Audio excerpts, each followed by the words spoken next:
మనస్తాపము సుంకరులకు వేశ్యలకు కలిగింది. అందుకనే దేవుడు వేశ్యలకు స్థానం ఇచ్చాడు.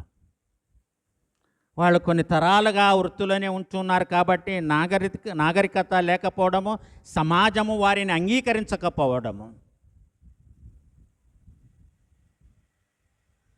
నేను చాలా విషయాల్లో స్టడీ చేస్తాను, అవన్నీ మీతో పంచుకునేవి కావు, చాలా ఉంటాయి.